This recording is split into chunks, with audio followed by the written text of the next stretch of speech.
아침에 교회 단톡방에다가 조별 모임, 오늘 오전 집회 끝나고 조별 모임에서 나눌 질문들을 여러분들에게 보내드렸습니다. 확인하셨어요? 아마 그 카톡 열어보시면은 나중에 확인하시면 될 겁니다. 어제 밤에 이제 들어와가지고 이제 잠을 자야 되는데 잠자리가 바뀌면은 잠이 잘 안 오잖아요. 그래서 리니를 데리고 요 앞에 그 한티로 올라가는 길을 따라서 쭉 이제 한번 올라가 봤습니다. 캄캄한 그 산길이라고 산길일 거라고 생각을 했는데 캄캄한 산길이 아니고 아주 그 반짝이는 네온 사인과 불빛들이 군데군데 있는 산길이었어요. 그래서 사실은 조금 걷기가 불편했습니다. 눈으로 바로 이렇게 빛이 오니까. 그래서 이제 갈 때는 그렇게 해서 조금 불편했는데 올 때는 이제 뒤로 돌아서 오니까 조금 그 산길에 어떠한 운치가 좀 있더라고요. 기온도 확실히 대구보다는 낮은 것 같고, 그래서 한참을 좀 걷다가 들어와서 잠을 청했는데 제 요지는 이거죠. 여러분 잘 주무셨습니까? 이제 잠자리가 바뀌면은 사실 잠자기가 쉽지가 않습니다. 아마 잠을 설치신 분들도 있을지 모르겠습니다. 그러나 오늘 우리가 이 아침에 하나님의 말씀을 함께 살펴보면서 우리의 정신을 깨우고 영혼을 깨울 수 있기를 바랍니다. 야고보 2장 말씀은 차별에 대한 이야기입니다. 차별이 왜 일어나는가에 대해서는 어제 잠시 말씀을 드렸습니다. 내가 욕망하는 것들, 내가 중요하게 생각하는 것들을 상대방이 가지고 있지 않을 때 그 사람을 우습게 보게 되고 그것이 이제 차별로 이어진다, 이렇게 이야기를 했습니다.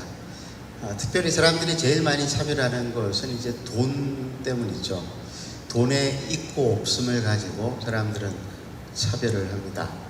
그래서 우리나라 사람들은 특별히 이게 심해가지고 옷차림에서부터 그리고 타고 다니는 차를 가지고 사람을 차별하는 아주 나쁜 문화가 있습니다. 사실 중국만 해도 일본만 해도 그렇지 않거든요. 중국 사람들은 저처럼 이렇게 허름한 옷을 입고 아파트를 누비고 다니는 사람들이 있습니다.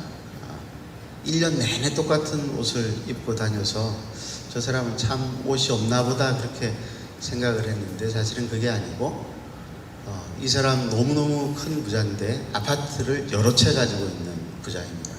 여기서 말하는 아파트는 한 채 한 채를 말하는 게 아니라 동 전체를 가지고 있는 거예요. 아파트 여러 동을 가지고 있는 부자여가지고 이 사람 하는 일은 하루 종일 다니면서 월세를 받는 겁니다. 거기는 전세가 없으니까. 월세도 여러분 중국이라고 얼마 안 되겠지 생각할 수 있겠지만은 지금도 비싸지만은 그때도 비쌌어요. 그래서 주재원들이 한 달에 내는 월세가 보통 일반적으로 200만 원 가까이 되었습니다. 그때 당시에. 지금은 훨씬 더 비싸요. 물가가 올라가지고. 그러니까 그런 아파트를 여러 개 동을 가지고 있다고 생각을 해보세요. 얼마나 할 일이 많겠어요. 그리고 중국은 이렇게 계좌이체, 그때만 해도 그런 게 별로 잘 없었고 무조건 현금으로 이렇게 주고 받는 문화가 있었기 때문에 현금을 200만 원씩 300만 원씩 받아가지고 이제 가방에다 넣고 그리고 자전거 타고 집으로 가는 거예요. 그러니까 누가 부자인지 누가 가난한 사람인지 잘 몰라요. 그때 중국 사람들이 했던 말이 있었습니다. 그게 뭐였냐면은 두고 봐라, 10년 15년 뒤에는 한국 사람들이 우리 중국 사람들을 섬기는 날이 올 거다. 왜냐하면 그때 각 집마다 한인들 집마다 일하는 아주머니들이 있었거든요. 그 일하는 아주머니들 이렇게 구박받기도 하고 그러니까 아주머니들끼리 모여가지고 하는 말이 10년, 15년 뒤에는 한국 사람들이 중국에 와가지고 일하게 될 날이 올 거다. 실제로 그런데 그 날이 벌써 와버렸습니다. 그만큼 지금 경제적으로 우리하고 큰 차이가 나버리게 되어졌습니다. 이 돈으로 말미암는 차별이라고 하는 것들은 사실 너무너무 역사가 오래된 것입니다. 그래서 야고보는 1장 마지막 절 26절 27절에서 하나님이 인정하시는 경건은 돈 없는 고아와 과부를 돌아보는 것이다, 이렇게 말을 했습니다. 26절과 27절 말씀 우리가 함께 읽겠습니다. 시작.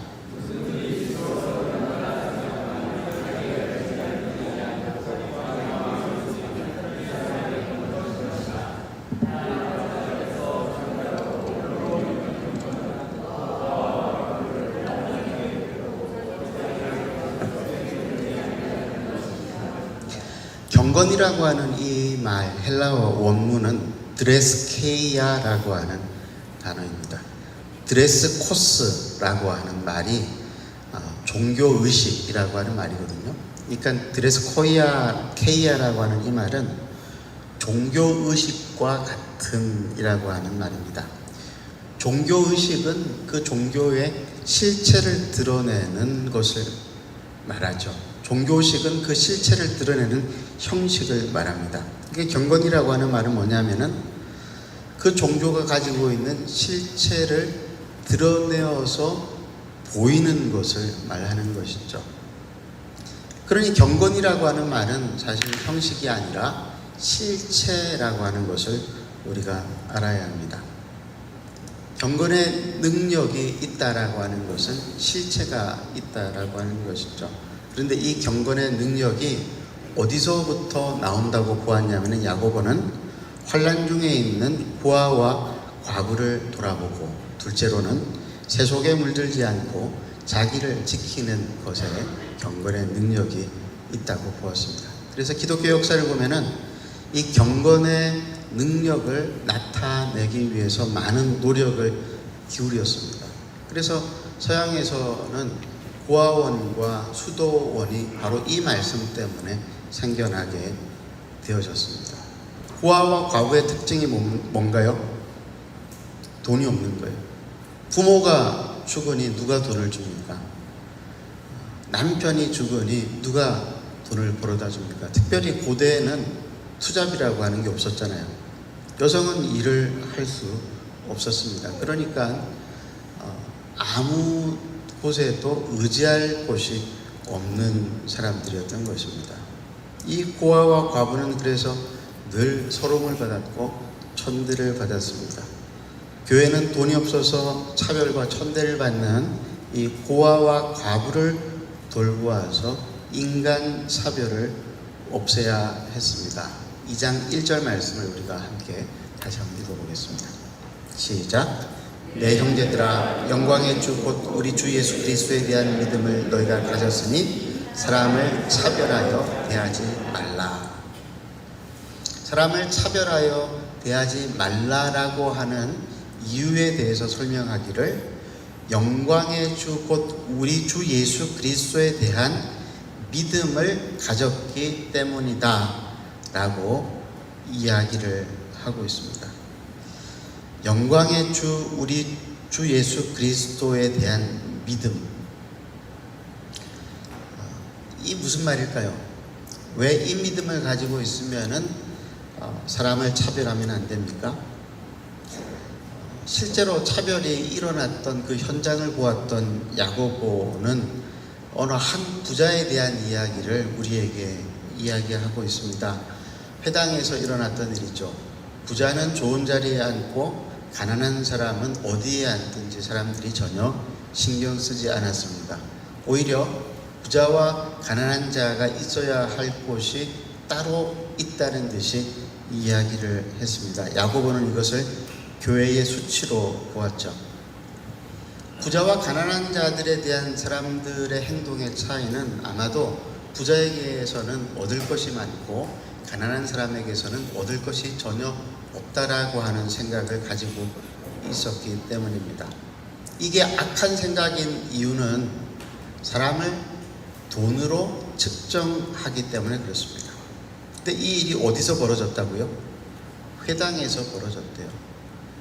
회당은 포로기 이후에 이스라엘 백성들이 성전 대신 함께 모여서 하나님의 말씀을 읽고 그리고 그 말씀을 가지고 하나님을 예배하는 곳이기도 했고 또 때로는 법정 역할을 하기도 했습니다. 그런데 6절 말씀에 보니까 부자는 사람을 억압해서 법정으로 끌고 가는 사람이라고 하는 말을 했습니다. 주님의 몸된 교회가 사람들이 가지고 있는 돈이라고 하는 기준 때문에 사람들을 판단해버리는 사슬 법정과 같은 곳이 되었다라고 하는 그런 말입니다. 야고보는 이것이 대단히 못마땅했습니다. 예배당은 결코 법정이 되어서는 안 된다라고 생각을 했습니다. 사람들이 예배당에 나올 때 차별을 받는다면 아무도 교회에 나올 사람이 없을 것입니다. 특별히 돈의 유무에 따라서 차별을 받고 악한 생각으로 판단을 받으면 그곳은 더 이상 교회 예배당이 아닌 것이죠. 야고보는 가난한 자가 존중받아야 할 이유를 다음과 같이 말했습니다. 2장 5절 말씀 우리가 함께 읽겠습니다. 시작. 내 사랑하는 형제들아 들을지어다. 하나님이 세상에서 가난한 자를 택하사 믿음에 부유하게 하시고 또 자기를 사랑하는 자들에게 약속하신 나라를 상속으로 받게 하지 아니하셨느냐. 교회는 이 진리를 믿는 곳이죠. 하나님은 가난한 사람을 선택해서 믿음에 부유하게 하십니다. 그가 그리스도의 영광을 유업으로 물려받은 하나님의 자녀이기 때문입니다. 근데 우리가 질문을 한 가지 할 수 있어요. 가난한 사람만 하나님의 형상으로 지음받았나요? 부자도 하나님의 형상으로 지음받았습니다. 그런데 굳이 가난한 사람을 선택하신 이유는 무엇일까요? 우리말 성경에는 그냥 가난한 사람이라고 이야기를 했지만은 헬라어 원어에서는 프토코스라고 하는 단어를 사용했는데 직역하면은 굽실거리는 거지라고 하는 말입니다. 사람이 돈이 없어서 부자에게 굽실거리는 모습은 하나님의 존귀함이 상실된 인간을 표현하는 모습이었습니다. 그러나 교회를 통해서 하나님이 하시고 싶어하는 일은 뭐냐면은 돈이 없어서 하나님의 존귀함이 상실된 인간을 선택하셔서 그를 믿음으로 부유하게 하시고 그를 통해서 회복된 하나님의 나라를 이 땅에 세우는 일이었습니다. 그 일을 이루시려고 교회를 만드셨는데 교회마저도 돈이 없다고 가난한 사람을 차별한다라고 한다면 하나님께서 어떻게 교회를 통해서 이 세상 가운데에 당신의 뜻을 펼치실 수가 있겠습니까? 그렇기 때문에 이 말씀은 가난한 사람만 특별히 돌보라라고 하는 그런 말이 아닙니다. 무슨 이유에서든지 하나님의 형상을 잃어버리고 굽실거리면서 살아가는 사람들을 돌보아야 한다라고 하는 그런 말씀입니다.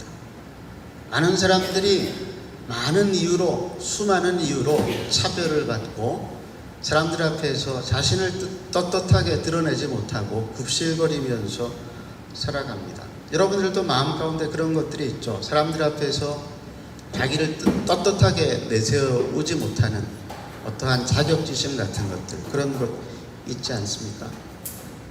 가정 형편이 좋지 않았던 사람들은 가정에 대한 그런 자격지심을 가지고 행복한 가정을 이루고 살아가는 사람들을 보면은 자격지심이 있어요.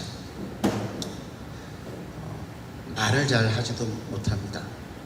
돈 때문에 자격지심이 있는 것은 말할 것도 없고 학벌도 그렇습니다. 여러 가지 이유로 우리는 차별을 받고 그리고 스스로가 차별당해도 된다라고 하는 생각을 가지고 이 세상을 살아갑니다. 역사적으로 가장 큰 차별은 어떤 차별이었죠?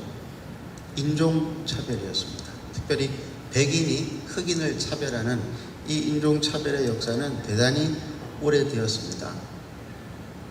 백인들이 예수 믿는 사람들이 많았음에도 불구하고 인종차별을 했었던 근거는 다름 아닌 성경이었다고 합니다. 아이러니하죠. 여러분들이 아마 들어보셨을지도 모르겠습니다. 노아의 세 아들 가운데에서 함의 아들 가나안이 저주를 받습니다. 근데 그 함의 아들이 흑인이라고 하는 거예요. 이게 확산되어져서 루머처럼 만들어져서 흑인은 하나님의 저주를 받았기 때문에 노예로 삼아도 된다라고 하는 근거 없는 그런 이야기를 하기 시작했습니다. 사실 성경은 들러리에 불과했고 수단에 불과했고 실제는 뭐였죠? 우리가 어제 본 말씀에 의하면은 우리 안에 들어있는 욕심, 어떻게 해서든지 내가 편리하게 살고자 하는 그 욕심이 같은 사람을 노예로 부릴 수 있다라고 하는 합리화를 만들어낸 것입니다. 우리나라에도 종종 그런 일들이 일어납니다. 특별히 지적인 장애를 앓고 있는 사람들을 악용하는 사람들이 있습니다. 몰래 데려와가지고 수년간 부려먹다가 그러다가 이제 신문에 나타나곤 하죠. 실종되었다고 생각을 했는데 어느 집에 가서 종처럼 노예처럼 살고 있었던 것입니다. 인종차별주의자들은 이 욕망 때문에 성경도 자기 자의로 편집을 했습니다. 노예 성경이라고 하는 성경을 만들어냈어요. 1808년 영국 런던에서 첫 번째 노예 성경이 간행이 되어졌습니다. 이 노예 성경에는 창세기 다음에 출애굽기 1장부터 18장까지가 없어요. 출애굽기 1장에서 18장까지 내용이 뭐죠? 이집트를 빠져나와서 탈출해 하나님께서 말씀하신 가나안 땅으로 올라가는 그 장면들과 과정들입니다. 왜 뺐을까요?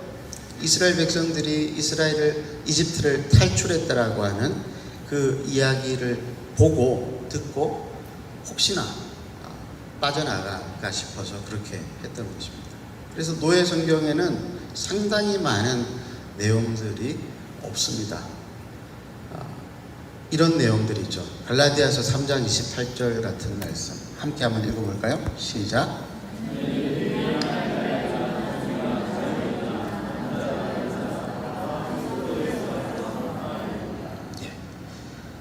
종이나 자유인이나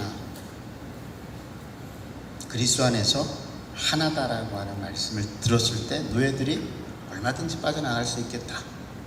그래서 이런 말씀들은 다 삭제를 했습니다. 어떤 말씀들만 남겨졌을까요? 베드로 전서 2장 18절 같은 말씀입니다. 한번 읽어봅시다. 시작.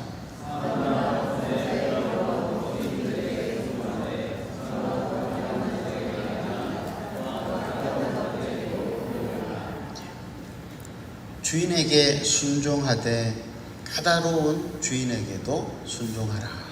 참 어떻게 이렇게 머리가 좋은지 모르겠어요. 사람은 자기 욕망을 위해서라고 한다면은 온갖 구실을 다 갖다 붙입니다. 그렇게 해서 만들어졌던 것들이 노예 성경이에요. 워싱턴에 가면은 이 노예 성경이 전시가 되어져 있습니다. 오늘날도 개인이나 집단의 욕망을 실현하기 위해서 만들어내는 수많은 차별들이 있습니다. 아파트 입주민들이 택배기사들에게 택배 물건을 입구에서부터 들고 직접 배달해 달라고 하는 요청이 있었다고 그러죠. 그래서 택배기사들이 화가 나서 입구 경비실에다가 택배를 산처럼 쌓아놓고 갔다고 합니다. 대단히 복잡한 상황이긴 하지만은 욕망 대 욕망의 충돌이라고 보았습니다. 아마 우리가 사는 세상은 앞으로 욕망 대 욕망의 충돌이 더욱더 심화되어질 것입니다. 세상은 자신의 이익을 위해 상대방의 희생을 요구하는 곳이기 때문에 그렇습니다. 그래서 불법은 더욱더 난무할 것입니다. 문제는 교회 예배당도 별반 다르지 않을 것입니다. 이미 학교는 그 욕망의 충돌이 이미 끝나버렸어요. 우리가 잘 보고 있잖아요. 얼마나 많은 교사들이 죽었는가. 저는 그렇게 많은 교사들이 스스로 목숨을 끊었는지를 예전에는 알지를 못했습니다. 그렇게 학부모들의 민원이 많다라고 하는 것도 알지를 못했습니다. 근데 그런 일들이 이제는 교회 안에도 나타나게 되어질 것입니다. 왜냐하면 예배당 안에 있는 그리스도인들의 욕망이 바뀌지 않는 이상 예배당도, 예배당 안도, 예배당 바깥과 똑같은 상황이 될 것이 되기 때문에 그렇습니다. 야고보 시대에는 돈 때문에 그리스도인들이 서로 차별하고 판단하여 죄를 지었습니다. 믿음은 강조하면서도 형제가 헐벗고 굶주리고 있는 것을 보고 가만히 있었습니다. 이유는 한 가지, 욕망이 꺾이지 않았기 때문입니다. 그리고 두 번째 이유는 사람을 하나님의 형상으로 보지 못하고 있었기 때문에 그렇습니다. 여러분, 자기 욕망에 사로잡혀 있는 사람에게 제일 중요한 것은 자기라고 그랬죠. 상대방이 하나님의 형상이라고 하는 사실을 그래서 일부러 잊어버립니다. 알고 있지만은 무시할 때도 많습니다. 그래서 주님의 몸된 교회는 이 말씀을 대단히 중요하게 생각을 해야 됩니다. 인간은 하나님의 형상으로 지원받았다라고 하는 이 단순한 진리를 우리는 마음속 깊이 생각을 해야 됩니다. 사회적으로는 이러한 사실 정신을 기리기 위해서 여러 가지 제도들이 있어 왔습니다. 로마 시대에는 후견인 제도라고 하는 것이 있었답니다. 후견인 제도라고 하는 것은 무엇이냐면은 뒤를 봐주는 사람인데, 뒤를 봐주려면 어때야 되겠어요? 돈이 많이 있어야 되겠죠. 많은 물건들이 있어야 되었을 것입니다. 지금 시대보다도 훨씬 더 그 시대에는 부의 집중이 심화가 되어졌었던 것 같습니다. 그래서 한 사람이 많은 물질과 재물을 가지고 있었습니다. 그래서 어떤 사람들이 그것이 필요하면은 누구를 찾아가야 되느냐 하면은 그 사람을 찾아가면 되었어요. 그럼 그 사람이 이제 뒤를 봐주는 것이죠. 중세 시대에 많은 예술가들이 이런 후견인 제도를 통해서 예술 활동을 했습니다. 오늘날도 기업들이 이런 일들을 합니다. 독지가라고도 하고 후원자라고도 하는 이름으로 어려운 사람들을 돕습니다. 기업의 이미지를 위해서 하는 메세나 차원에서의 일이겠지만은 기본 정신은 무엇인가 하면은 모든 인간은 존중받아야 한다라고 하는 것을 알려주기 위함이죠. 모든 인간은 그 어떠한 조건에서라도 존중받아야 한다라고 하는 것을 야고보는 2장에서 우리에게 이야기를 하고 있습니다. 그래서 너희가 영광의 주 예수 그리스도를 믿느냐? 그러면은 너희는 서로를 존중하고 차별하지 말아야 하겠다라고 말씀을 했습니다. 영광의 주 예수 그리스도에 대한 믿음. 예수님이 영광스러운 이유가 무엇입니까? 예수님이 이 땅에 인간의 몸을 입고 오셔서 온갖 순환을 받으셨으나 십자가에서 또 죽으시기까지 하셨으나 죽음에서 끝나지 않으시고 부활하시죠. 그리고 부활의 첫 열매가 되셔서 죄인인 우리 모든 인간들의 소망이 되셨습니다. 예수님이 보여주시고자 하셨던 것은 무엇이었을까요? 인간은 죽음에 정복당하지 않아요. 인간은 죄에 정복당하지 않아. 인간은 돈에 정복당하는 존재가 아니야. 인간이 가지고 있는 그 어떤 조건 속에서도 하나님의 영광이 담겨 있는 하나님의 형상이야. 이것을 보여주시기 위해서 예수님은 무덤 속에 계실 수가 없었던 겁니다. 그래서 다시 살아나셔서 죄의 권세를 정복하시고 죽음의 권세를 정복하셨다라고 하는 것을 선포하신 것입니다. 살아있지만은 마치 죽은 사람처럼 살아가는 사람들이 얼마나 많습니까? 저는 그런 사람들을 가리켜서 좀비형 인간이라고 그래요. 좀비의 특징이 뭐예요? 살아있기는 살아있어요. 인간의 모습을 가지고 있어요. 근데 인간이 아니에요. 본능을 쫓아서 살아갑니다. 생존하기 위해서 다른 사람을 죽이는 그 본능 때문에 인간의 모습을 하고 있고 생명이 있는 것처럼 보이지만은 더 이상 인간이 아닌 것이죠. 역사 속에서 그런 사람들이 얼마나 많이 있어 왔습니까? 우리 가운데에도, 우리 주변에도 얼마나 많은 사람들이 살아있지만은 죽어 있는 것처럼 그렇게 살아가는 사람들이 많이 있습니까? 그런데 예수님께서 죽음 가운데 계시지 않고 다시 살아나셨다.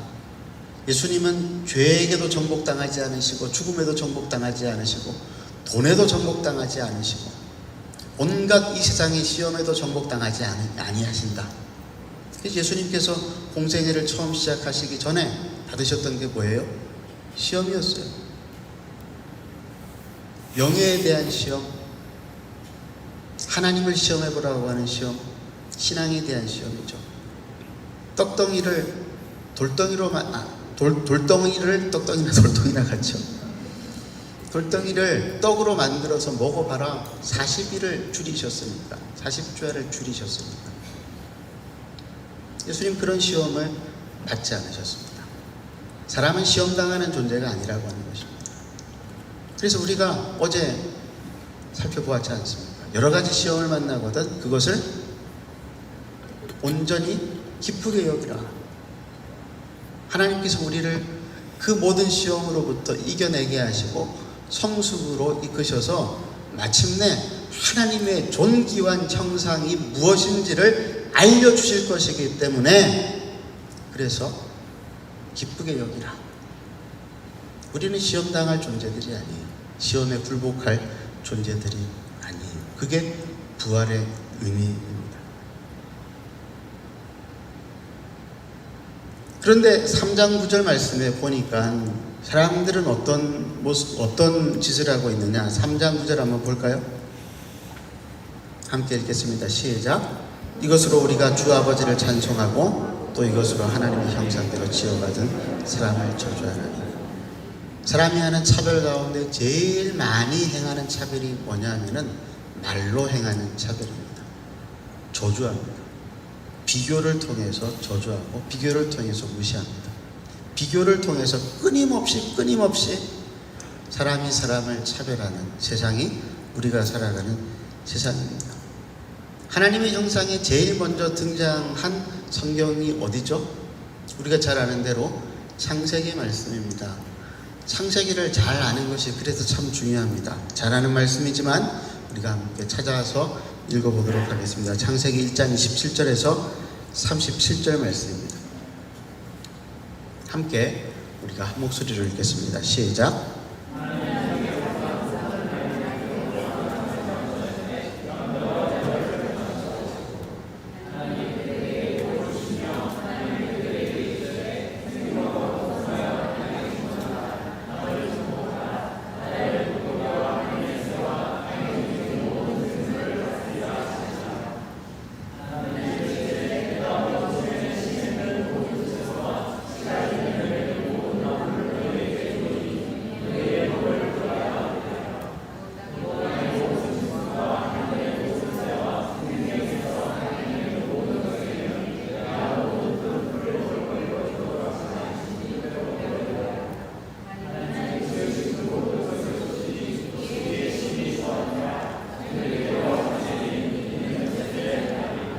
하나님이 사람을 만드신 날이 몇째 날이라고요?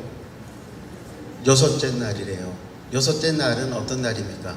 세상이 완성되는 날이었습니다. 하나님 보실 때 이 날이 너무 보기가 좋았습니다. 왜 좋으셨을까요? 하나님이 당신을 닮은 인간을 창조하시고 그 인간이 세상 만물을 다스리는데 그 세상 만물이 너무나 조화롭고 아름다웠기 때문입니다. 하나님을 닮았다라고 하는 이 말은 외모를 말하는 것이 아니라 하나님의 본질적인 특성, 존귀한 인격이 닮았다라고 하는 것이죠. 특별히 어떤 인격인가? 사랑하는 인격. 그 사랑하는 인격을 닮은 인간이 그 사랑으로 세상 만물을 다스리는 모습을 볼 때 조화롭고 아름다웠습니다. 그래서 보시기에 심히 좋았던 것입니다. 많은 사람들이 이 말씀에 큰 은혜를 받습니다. 하나님이 나를 보시고 심히 좋으셨다고. 여러분 옆에 있는 분들을 한번 보세요. 심히 좋기도 하고 아리까리할 때가 참 많습니다. 하나님 보실 때는 어떻다고요? 심히 좋으셨답니다. 이거를 주장을 하는 것이 우리 그리스도인들의 신앙 고백 아니에요? 하나님 보실 때 심히 보기 좋으셨대요. 왜 심히 보기 좋으셨는가? 우리 안에 사랑의 인격이 있기 때문에 그렇습니다. 여러분, 사랑의 인격이라고 하는 것은 여러 가지 의미를 가지고 있습니다. 상대방을 살펴보고 어려운 일이 있으면 기다려주는 것을 뭐라고 그러죠? 배려라고 합니다. 충분히 할 수 있는데 여러 가지 연약함 때문에 하지 않으려고 하는 사람에게는 배려보다는 도전을 하기도 합니다. 왜 그렇죠? 그 사람에게 필요한 것은 배려가 아니라 도전이기 때문에 그렇습니다. 그것을 알아채는 것을 분별력이라고 이야기를 합니다. 이 모든 배려나 분별력의 기본은 사랑이죠. 그 사람을 사랑하는 마음 때문에 그렇습니다. 사랑이 없고 애정이 없으면 무관심합니다. 무관심하면 배려도 없고 도전도 안 합니다. 그래서 사도 요한은 하나님의 본성을 가르쳐서 사랑이다, 하나님은 사랑이시다 라고 말씀을 하셨습니다. 야고보도 하나님을 소개하기를 주는 가장 자비하시고 긍휼히 여기시는 분이라고 했습니다. 5장 11절 한번 읽어보겠습니다. 시작. 보라, 인내하는 자를 우리가 복되다 하나니 너희가 욥의 인내를 들었고 주께서 주신 결말을 보았거니와 주는 가장 자비하시고 긍휼히 여기시는 이시니라.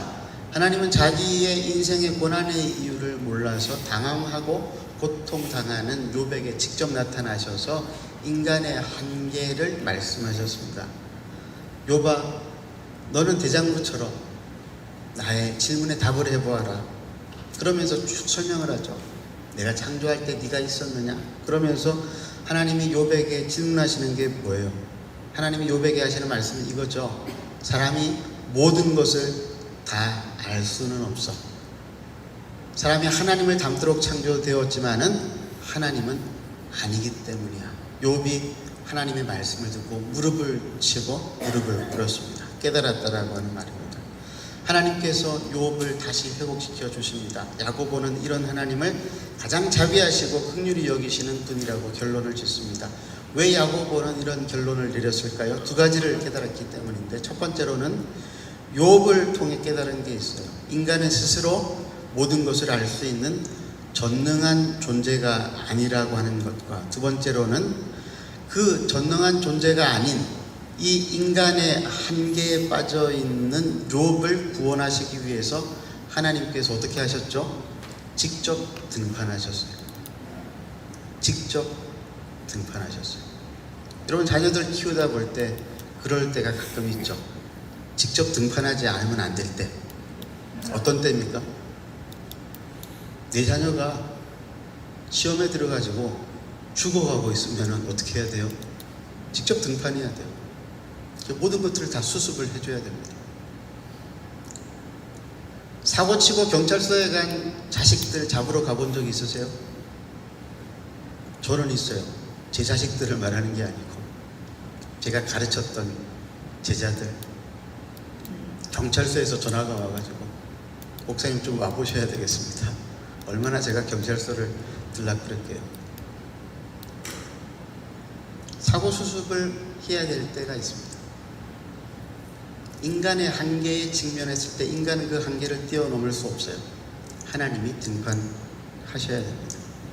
그래서 이 야고보가 욥의 그 이야기를 가지고 뭐라고 이야기하느냐? 하나님은 인내와 자비의 하나님이시다. 자비와 긍휼이 풍성하신 하나님이시다. 사람은 바로 이 하나님을 닮았습니다. 그래서 첫 번째 사람 아담이 하나님이 만드신 세상을 다스릴 때에 인내와 자비와 긍휼로 세상을 다스렸을 것이라고 생각을 합니다. 하나님처럼 기다려도 주고 하나님처럼 도전도 했을 것입니다. 하나님처럼 자연 만물을 사랑하며 다스린 것입니다. 그 모습이 하나님이 보시기에 심히 좋았습니다. 바로 이 하나님으로부터 다스림을 받아서 심히 보기 좋아야 할 곳이 있는데, 그곳이 가정과 교회예요. 가정과 교회에서는 하나님의 다스림과 통치가 잘 나타나야 됩니다. 왜냐하면 이 특별히 교회라고 하는 곳은 바로 이 일을 위해서 부름받고 선택받은 사람들의 모임이기 때문에 그렇습니다. 그래서 교회는 하나님이 보시기에 심히 좋아야 합니다.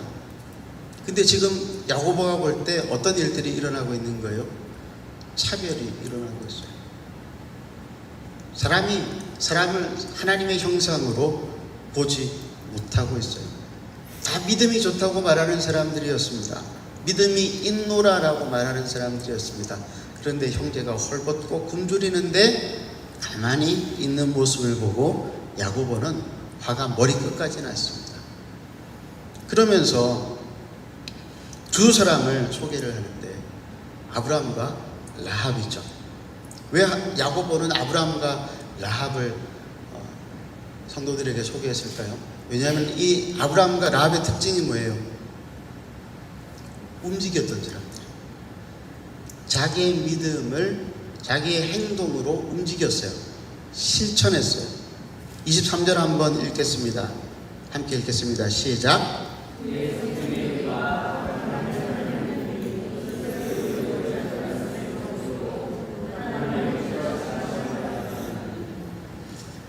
왜 아브라함을 하나님의 보시라고 칭했을까요? 하나님을 닮았기 때문이겠죠. 친구끼리는 닮는다고 그랬으니까요. 어떤 면에서 아브라함은 하나님을 닮았습니까? 21절, 22절 함께 읽겠습니다. 시작. 그 아들 이삭을 제단에 바칠 때 행함으로 의롭다 하심을 받은 것이 아니냐. 내가 보거니와 믿음이 그의 행함과 함께 일하고 행함으로 믿음이 온전하게 되었느니라.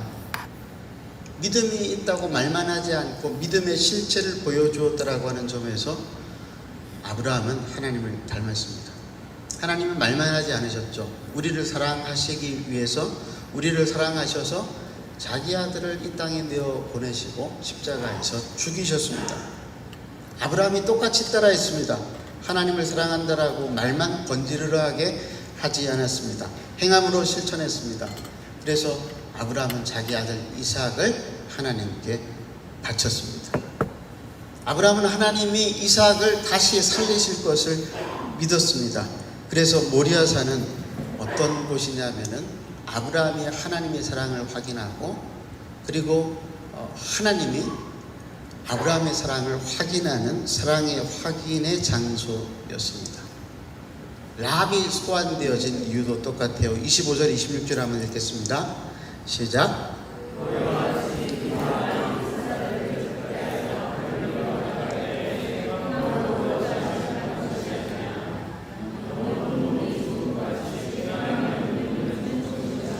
라합은 기생이었습니다. 그렇지만 용기 있는 여성이었습니다. 그녀는 여리고성에 살던 이방 여인으로서 몸을 팔아서 생계를 유지하고 있었습니다. 그런데 어느 날 이집트를 탈출해서 가나안 땅으로 올라오고 있는 이스라엘 민족과 이들이 믿는 하나님이 누구신가를 들었습니다.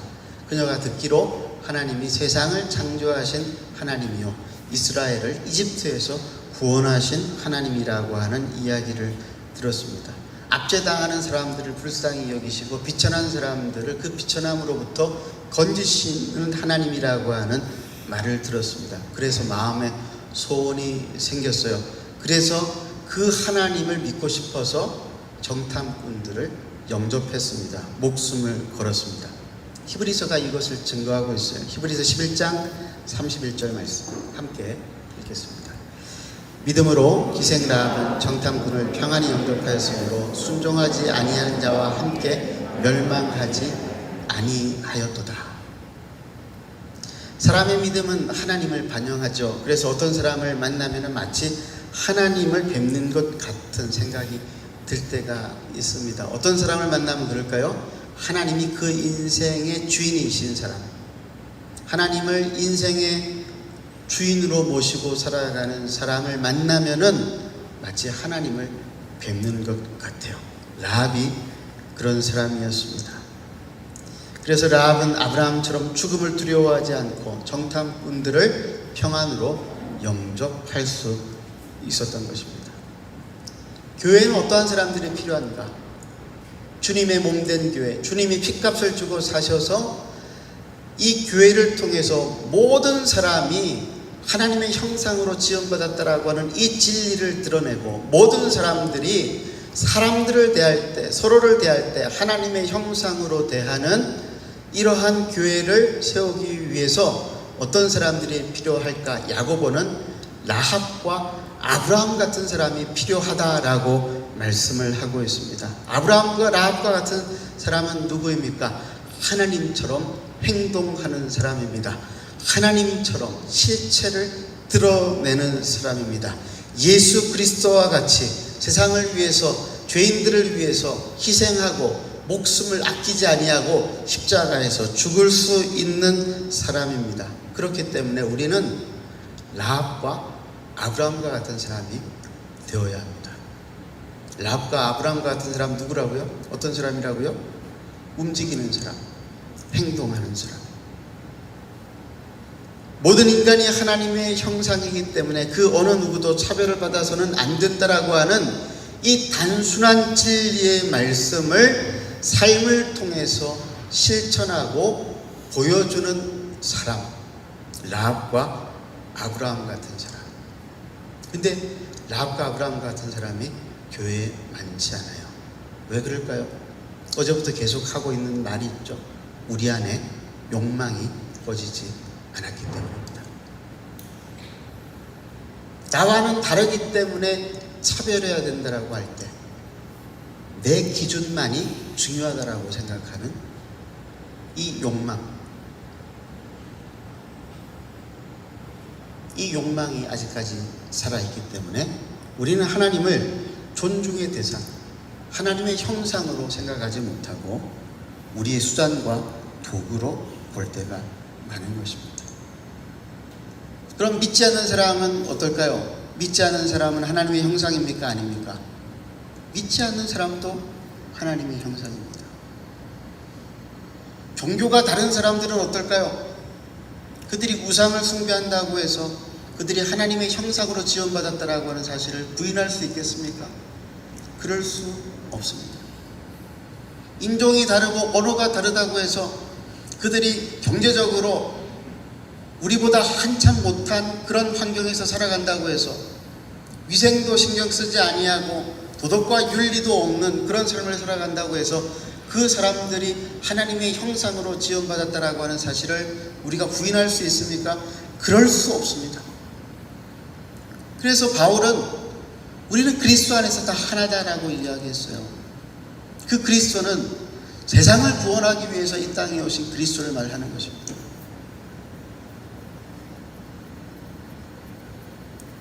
유명한 신학자인 헨리 나우엔이 교회의 이러한 모습을 보고 데이브레이크라고 하는 장애인 공동체에 들어갔습니다. 뇌성마비와 그리고 지적인 장애를 가지고 있는 장애인들이 공동체 생활을 하는 곳입니다. 여기서 이 헨리 나우엔이 아담이라고 하는 청년을 만났습니다. 아담은 지능이 어린아이 5세 수준의 지능이었고 그리고 뇌성마비가 있는 20대 청년이었습니다. 근데 얼마 되지 않아서 이 헨리 나우엔이 교통사고를 당해서 병원으로 가야만 되었습니다. 헨리 나우엔이 걱정이 많았습니다. 아담을 내가 돌봐야 되는데 이런 걱정이 있죠. 내가 없으면 누가 이 아이를 돌보지? 병원에서 가만히 있는데 아담이 보고 싶은 거예요. 사무치게 보고 싶은 거예요. 그러면서 이 헨리 나우엔이 왜 내가 이렇게 아담을 보고 싶을까를 가만히 생각을 하는데 아담이 자기에게 해준 것들이 너무 인간적인 것들이었어요. 나우엔은 자기가 아담을 돌봐야 된다고 생각을 했는데 사실 가만히 생각을 해보니까 아담이 자기를 돌보았다라고 하는 사실을 깨달았습니다. 미국의 주류 사회에서 신학교 교수로 저명한 명예를 가지고 사람들로부터 존경을 한 몸에 받던 사람이 상처를 받아가지고 들어갔으니 아담이 볼 때 너무 불쌍하고 측은히 여겨졌던 것이죠. 졸졸 따라다니면서 밥은 먹었냐, 잠은 잘 잤냐, 너무 기초적인 것이잖아요. 이걸 계속 묻는 거예요. 매일매일마다. 기분은 어떠냐? 나우엔이 병상에서 가만히 그것을 생각해 보니까 자기가 아담을 돌본 것이 아니라 아담이 자기를 돌봐주었다라고 하는 사실을 깨닫게 되어진 것이죠. 여러분, 인간관계에는 어떤 인간관계든지 일방적인 인간관계가 없어요. 왜냐하면 우리는 공동체적인 존재, 소통하는 존재이기 때문에 그렇습니다. 이것은 우리가 하나님을 닮았기 때문입니다. 하나님, 삼위 하나님은 공동체 하나님이셨습니다. 삼위 하나님께서 서로가 서로를 사랑하시고 서로가 서로를 존중하시고 서로가 서로를 응원하시고 서로가 서로를 도우셨습니다. 그 삼위 하나님께서 그 사랑을 우리 죄인인 인간들에게도 나누어 주셨습니다. 그래서 사람과 사람 사이에 서로 소통하고 사랑할 수 있는 그런 능력을 주셨어요. 여러분, 하나님이 우리에게 사랑을 나누어 주셨다. 한번 잘 생각을 해보세요. 하나님과 인간 사이에 소통이 있다. 하나님과 우리의 수준 차이가 얼마나 많이 납니까? 하나님과 인간의 수준 차이를 하늘과 땅으로 비유할 수 있겠습니까? 그 무엇으로 비유할 수 있겠습니까? 그런데 하나님이 우리에게 사랑을 나누어 주신 이유가 뭐예요? 소통하자, 교제하자.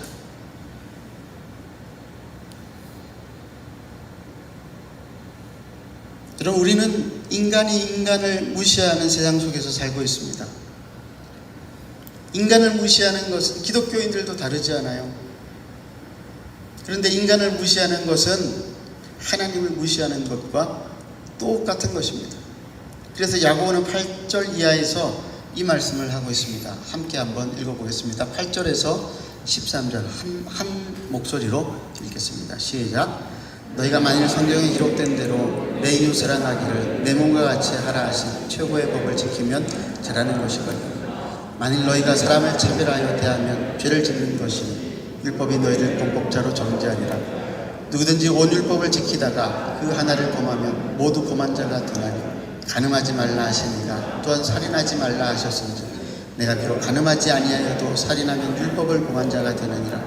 너희는 자유의 율법대로 심판받을 자처럼 말도 하고 행하기도 하라. 긍휼을 행하지 아니하는 자에게는 긍휼 없는 심판이 있으리라. 긍휼은 심판을 이기고 자랑하느니라. 10절 말씀이 핵심입니다. 누구든지 온 율법을 지키다가 그 하나를 범하면 모두 범한 자가 된다. 사람을 차별하면은 누구를 차별하는 거죠? 하나님을 차별하는 겁니다. 간음과 살인은 누구를 욕보이고 누구를 죽이는 겁니까? 하나님을 욕보이고 하나님을 죽이는 겁니다. 예수님도 이렇게 말씀하셨어요. 마태복음 25장 34절에서 40절 말씀. 제가 한 절 읽고 여러분들이 읽을게요.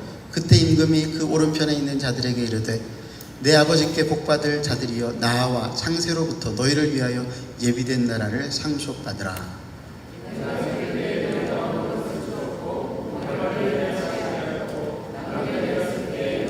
헐벗었을 때에 옷을 입혔고 병들었을 때에 돌보았고 옥에 갇혔을 때 와서 보았느니라.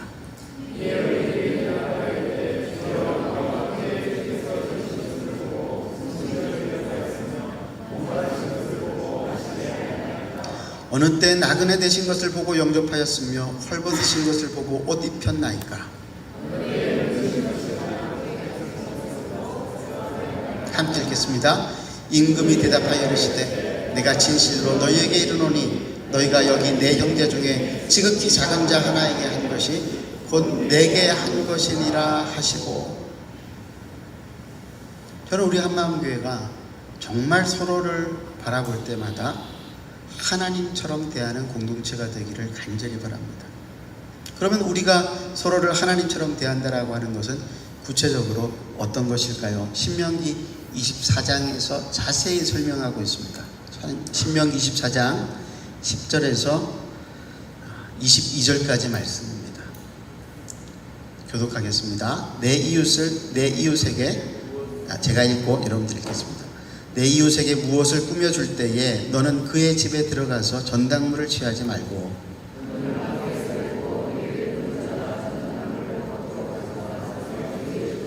그가 가난한 자이면 너는 그의 전당물을 가지고 자지 말고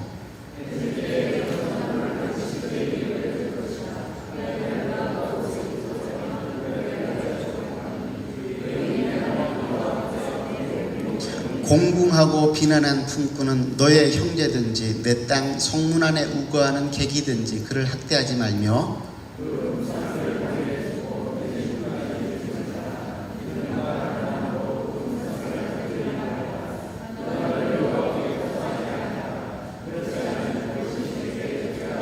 아버지는 그 자식들로 말미암아 죽임을 당하지 않을 것이요 자식들은 그 아버지로 말미암아 죽임을 당하지 않을 것이니 각 사람은 자기 죄로 말미암아 죽임을 당할 것이니라.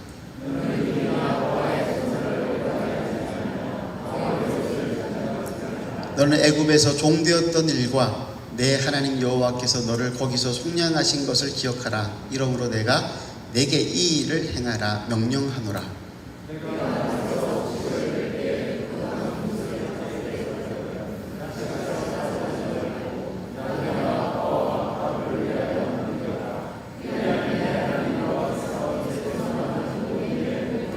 내가 내 감람나무를 떤 후에 그 가지를 다시 살피지 말고 그 남은 것은 객과 고아와 과부를 위하여 남겨두며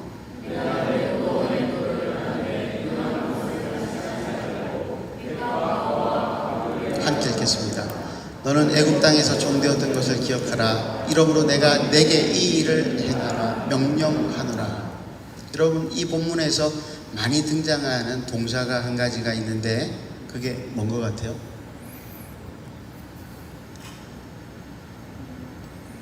무화과를 떨고 추수를 하고 난 다음에 어떻게 하라고 그러죠? 남겨두라. 남겨두라. 여러분, 이게 얼마나 은혜가 넘치는 말인지 몰라요. 남겨두라. 남겨두라. 저는 남겨둘 줄을 모르는 사람이었습니다. 어릴 때 예수 믿기 전에 제 형제들과 함께 만두를 사 먹으러 갔는데 만두 5개를 줬는데 너는 셋째니까 만두 하나, 너는 둘째니까 만두 하나, 나는 형님이니까 만두 3개. 우리가 그런 사람들입니다. 남겨둘 줄 몰라요. 여유가 없어요.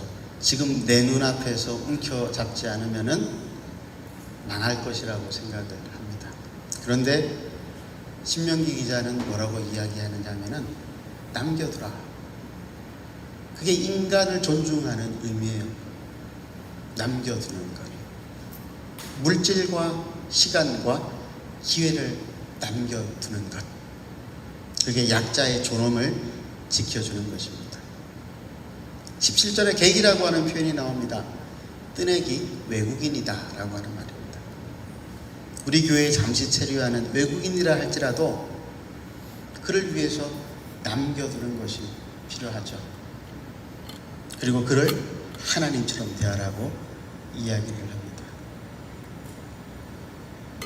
본문에 나오는 가난한 사람들, 고아와 과부는 돈이 없는 사람들만 말하는 것이 아니라고 했습니다. 어떤 이유로든지 차별받는 사람들, 고아와 과부들, 우리 시대에 그러한 차별받는 고아와 과부들은 어떤 사람들이 있을까요? 제가 아는 몇몇 교회에서는 청년들을 고아와 과부처럼 생각하고 섬기는 교회들이 있습니다. 우리 사회에 구조적인 문제점이 있죠. 부가 대물림되고 가난이 대물림된다라고 하는 것입니다. 옛날에는 개천에서 용이 났는데 요즘은 개천에서 용이 될 수 없다고 합니다. 방 한 칸 얻을 돈이 없어서 햇볕이 들어오지 않는 고시원을 전전하는 수많은 청년들이 많이 있습니다. 하루 3끼를 밥 사 먹을 돈이 없어가지고 굶는 청년들이 아직도 있어요. 제가 듣기로 우리 특별히 형제들 옛날에 먹을 것이 없어가지고 많이 굶고 다니셨다면서요. 밥 사 먹을 돈이 없어가지고 차 타고 다닐 돈이 없어가지고 몇 시간씩 걸어서 그렇게 학교를 다니고 교회를 나오셨다면서요. 그러셨습니까? 근데 그 청년들이 지금도 있대요. 지금도 있어요. 그런 청년들을 고아와 과부처럼 돌보는 그런 교회, 노량진에 있는 한 교회는 그런 청년들을 위해서 새벽부터 성도들이 밥을 지어서 먹인다고 합니다. 취업 준비생들이 대부분 그들이 교회에 와서 새벽에 새벽 기도 드리고 밥 먹고 그리고 학원으로 그리고 직장으로 나갑니다. 우리 교회에서 그 교회에 밥 얻어먹은 분 계시죠? 예, 우리 김동현 집사님. 새벽에 일어나서 밥 해주는 게 보통 일입니까? 서울 아현동에 있는 어떤 교회는 예배당 건물보다도 학생들을 위한 학사 건물이 훨씬 컸어요. 데리고 살았습니다. 수십 명을 데리고 사는데 예배당 건물보다도 학사 건물을 더 크게 지었어요. 그 학사 건물 제일 꼭대기층에는 선교사와 나그네들을 위한 게스트 하우스도 있었습니다. 10,000원만 내면은 잠도 잘 수 있고 하루 3끼 식사도 가능했어요. 학사가 24시간 돌아가야 되니까 식당이 있었습니다. 그 식당에서 밥을 얻어먹는 거예요. 저도 많이 얻어먹었습니다. 많은 교회들이 학생들을 위한 장학기금을 운영을 하고 있습니다. 적게는 수백만 원에서 많게는 수천만 원의 장학금을 지출하는 교회들이 적지 않습니다. 교회 내부에 있는 학생들만이 아니라 교회 바깥에 믿음이 없는 학생들을 위한 그러한 장학금을 지출하는 교회들도 많이 있습니다. 왜 이렇게 하는 것일까요? 모두가 하나님의 형상으로 지원받았으니 우리는 차별이 있어서는 안 된다라고 하는 생각을 실천하기 위해서입니다. 우리 시대의 고아와 과부는 누구일까요? 오늘날 어떤 사람들이 차별을 받으면서 살아가고 있습니다. 미혼모들이 있을 수 있고 탈북민들이 있을 수 있습니다. 서울 남산에 가면은 탈북민 청소년들과 청년들이 모여있는 학교가 있습니다. 여명학교라고 하는 학교입니다. 여러분 들어보셨어요? 이 여명학교에 지금 3대 교장으로 있는 조명숙 선생님은 27살에 결혼을 하고 신혼여행을 중국으로 건너갔는데 중국에서 탈북민을 만났습니다. 자기가 인생을 살면서 가장 비참한 사람들이라고 했습니다. 그때 이분이 하나님 앞에 기도하기를, 하나님, 저 아이들을 제게 보내주시면 제가 굶기지 않겠습니다. 그 기도가 자기의 삶의 인생을 바꾸어 버렸어요. 한국에 돌아와서 탈북민들을 만났습니다. 그리고 뜻있는 사람들과 뜻있는 교회들의 도움을 받아서 학교를 시작을 했는데 그게 탈북민 청소년들을 위한 여명학교라고 하는 대안학교입니다. 17년째 여명학교는 남한에 들어오는 탈북민 청소년들과 자녀들을 돕고 있습니다. 그 학교의 목적은 통일 전에 남한에 입국해 들어와 있는 탈북민 자녀들이 자신이 존귀한 하나님의 형상이라고 하는 것을 깨닫고 인간의 존엄함을 발휘하는 것이라고 했습니다. 이 친구들이 상처가 많아요. 제가 청년들을 데리고 제주도에서 일주일간 이 여명학교 학생들하고 수련회를 했던 적이 있습니다. 이 여명학교 학생들 제가 만나보면서 제가 이전에 만났던 탈북 학생들, 탈북민들하고는 또 다른 특징이 있다라고 하는 것을 발견했습니다. 그게 뭐였냐면은 마음이 허한 거예요. 탈북자들이 주로 가족들을 중심으로 많이 다니거든요. 그런데 거기에 있는 청소년들 가운데는 가족이 없는 청소년들이 많아요. 이미 북한에서 죽었거나 생이별을 당했거나 정말 의지할 데가 없는 거예요. 아무도 돌봐주는 사람이 없습니다. 국정원에서 제공하는 아파트에 들어가면은 아무도 없는 그 차디찬 바닥에서 어머니를 생각하고 형제와 자매를 생각하고 그렇게 눈물로 밤을 지새우면서 매일매일을 살아간다라고 하는 이야기를 들었습니다. 왜 그들은 아직까지 제대로 된 도움을 받지 못할까요? 교회 안에 있는 성도들이 그리스도인이라고 하는 믿음을 가진 사람들이 여전히 욕망이 살아있기 때문은 아닙니까? 매번마다 어려움을 겪어요. 충분히 후원금이 들어오지 않아서 장소를 옮겨야 되는데 몇 번이나 옮길 위기가 처해 있는지 모릅니다. 야고보는 우리에게 차별을 없애줄 것을 당부하고 있습니다. 예수 그리스도의 영광이 무엇인지를 아는 그리스도인이라고 한다면 말로만 믿음을 증명하지 말고 아브라함처럼 라합처럼 행동으로 나서라고 우리에게 도전하고 있습니다. 아들을 살려주실 것을 믿고 자기 아들 이삭을 아낌없이 하나님께 바친 아브라함처럼 우리도 하나님을 절실하게 믿어야 하겠습니다. 그래서 우리가 붙잡고 있는 보물들을 내버리고 하나님이 보물처럼 여기는 사람들도 돕고 섬겨야 하겠습니다. 이 시간 말씀을 붙잡고 함께 잠시 묵상하고 기도하겠습니다.